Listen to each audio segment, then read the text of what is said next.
Baiknya jangan sibuk ngurusin saya, dan jangan sibuk ngurusin orang yang lagi ngurusin orang. Kan lebih baik cari kesibukan lain yang di tempat ada orang yang tidak diurus. Maksud saya ini nih, orang udah diurus nih, udah deh biarin sama kita dulu diurus. Jangan terus-terusan orang yang diurus dikomentarin, dikritik, terus kemudian terus-terusan dicari salahnya apa.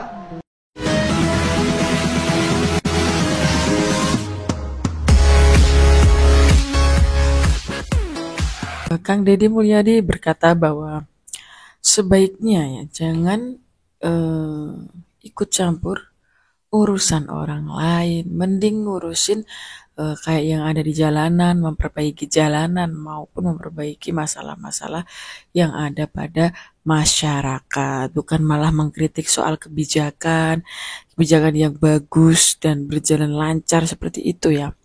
Mari kita lihat videonya.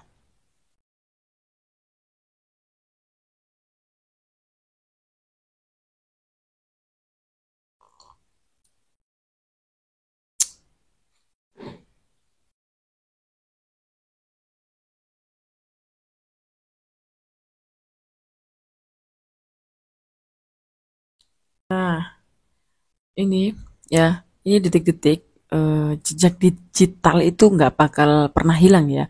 Momen dimana Denny Cagur ini menjenguk anaknya yang ada di barak militer seperti itu. Dan ada kata-kata nih guys, jangan ngurusin orang yang sedang mengurus orang.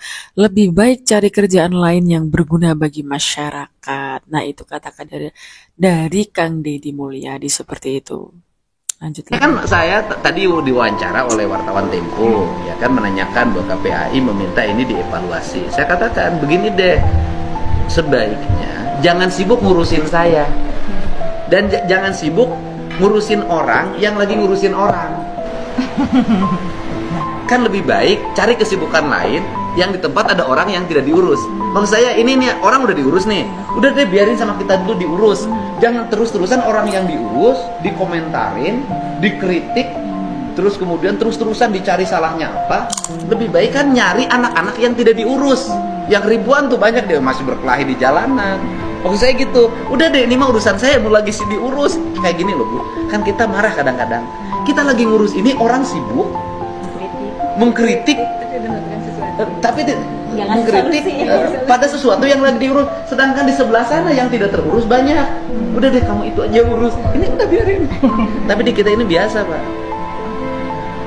kalau di kita ini kalau orang lagi ngurus sesuatu ribut, tapi kalau orang diam udah diomong. Makanya saya tadi ke wartawan Tempo itu saya katakan harusnya, saya bilang kan, sekarang itu yang dikritik itu adalah para pemimpin yang diam, yang anak tawuran dibiarkan, anak mabuk nggak ada tindakan, minuman keras beredar di mana-mana nggak ada operasi, itu yang dikritik. Jangan yang lagi sibuk, lagi kerja dikritik. Dan itu biasa dalam terminologi kehidupan kita begitu Bu. Di rumah itu yang akan sering dimarahi oleh orang tuanya itu yang kerja. RRI menemukan 70 kontainer berisi sampah impor di Pelabuhan Tanjung Priuk, Jakarta Utara, diduga berasal dari Amerika Serikat, Inggris, dan Australia. Yang tadi menurut Bapak sampah apa bahan baku? Bapak bahan baku? Iya. Nah ini bahan baku apa Pak? Iya. Nah gini Pak, ini kan tentunya yang muter, saya nanya aja, ini bahan baku apa? Ini kan Bapak bahan baku, ini bahan baku apa? Iya. Baik Pak, saya akan, teman-teman pelaku bisnis ini bisa diproses menjadi Tenang aja, menurut Bapak sesuainya dengan Permenak. Ya, makanya saya akan berbicara bahwa di dalam melakukan pemeriksaan yang pertama sesuai pasal naik kemudian di backup lagi bahwa ada surat pernyataan dari eksportir dan importer. Mas Pramono, Anda bilang banjir di Jakarta ini banjir kiriman. Yang ngirim banjir siapa? Karena memang banjir yang terjadi di Jakarta sekarang ini boleh dikatakan mayoritas hampir 90% lebih adalah kiriman. Karena curah hujan di Jakarta sendiri cukup rendah Mas. Tetapi kami tidak mau menyalahkan siapapun.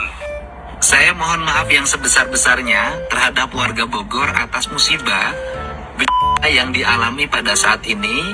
Banjir yang meluapnya luar biasa, termasuk di Sungai Cijayan. Saya turut prihatin kepada warga Jabodetabek, Jakarta dan Jawa Barat yang sekarang sedang terkena musibah banjir. Semoga kita doakan sama-sama agar banjirnya segera surut dan masyarakat bisa kembali beraktivitas seperti sedia kala. Tapi saya lebih prihatin lagi kepada Gubernur Jakarta nih. Kok malah ada istilah banjir kiriman? Aduh, harusnya berpikir bagaimana solusi agar tidak banjir lagi. Ini malah sibuk sepertinya menyalahkan pihak lain, menyalahkan provinsi lain, katanya ngirim banjir. Woi, air itu jalan sendiri, bos. Ya, memang dari dataran tinggi ke rendah itu memang sifat air. Ya, bukan kayak di luar angkasa, air terbang-terbang. Lagian siapa yang mau kepengen ngirim banjir? Hah? Ada ngepaketin banjir terus ngirim air ngirim banjirnya pakai apa? Pakai ojol. Harusnya kayak Kang Deddy aja, Gubernur Jawa Barat. Sama-sama loh baru jadi gubernur, ya kan? Yang sebelumnya bukan Kang Deddy juga kan gubernurnya, tapi minta maaf aja selaku gubernur, selaku pelaksana, selaku pemimpin daerah. Ya kan minta maaf kepada warganya, belum bisa memberikan yang terbaik, kan gitu aja gitu loh. Jadi masyarakatnya pun, oh iya ya, mungkin abis ini ada perbaikan yang dilakukan oleh gubernur kami, kan gitu aja. Terus kita bicarakanlah solusinya. Ini malah salahin banjir kiriman. Aduh, mirip Pak Anies ya, salahin angin. Kritik pada saya, gubernur gawe, duitnya dihamur-hamurkan, anggarannya habis untuk bajunya sendiri, perjalanan dinasnya sendiri, nginep di hotel, dari hotel ke hotel. Kritik saya. Bukan dibalik, ketika gubernurnya jalan-jalan ke luar negeri terus, duitnya dihabisin tidak jelas, itu pernah dikritik, ayo digawe dikritik. Kenapa saya keras menghadapi? Karena tidak objektif, Pak. Anggaran saya sudah diturunkan, apapun saya iritkan, mobil saya cukup 3, bensin kadang bayar sendiri. Kenapa? Saya ingin berbuat yang terbaik pada rakyat Jawa Barat, bukan sekedar politik. Ini cita-cita saya sejak lahir sebagai siwi-siwi bagi seket-seler pajajaran. Aing hayang ninggali Sunda nanjir di lembur nasional. Gebrakan baru Kang Deddy ini bikin warga Jakarta makin malu, karena kali ini yang dibanggakan adalah para orang tua dari warga Jawa Barat. Ya, Kang Deddy akan memberlakukan jam malam untuk anak-anak sampai jam 8 malam. Sementara itu, Gubernur Jakarta ngasih akses full nongkrong di taman 24 jam. Ya, dari sini kita bisa melihat cara berpikir seseorang itu dari kebijakannya. Nah, betul sekali. Seorang pemimpin itu dilihat dari kebijakannya, yang dimana kebijakan Kang Deddy Mulyadi itu tentang anak-anak yang jam malamnya itu dibatasi ya. Jadi anak-anak yang masih sekolah ya. Intinya sampai jam 9 malam. Kecuali ada acara keluarga bersama-sama itu boleh keluar. Tetapi jika tidak ada kesibukan apapun, alangkah baiknya lebih baik di rumah saja, dibatasi sampai jam 9 malam begitu. Dan beda dengan Gubernur Jakarta yang punya kebijakan sendiri. Setiap gubernur pasti punya kebijakan sendiri-sendiri atau kebijakan masing-masing. Nah, untuk Gubernur Jakarta itu dibeda-bedakan sama netizen ya, dibanding-bandingkan. Apa bandingannya? Bahwa Bapak Pramono membuat kebijakan tentang diadakannya tempat nongkrong 24 jam ya, seperti itu. Tapi gimana ya guys, nanti kita lihat perkembangannya seperti apa, kita lihat aja hari-hari berikutnya. Oke. Terima kasih yang sudah menonton. Wassalamualaikum warahmatullahi wabarakatuh.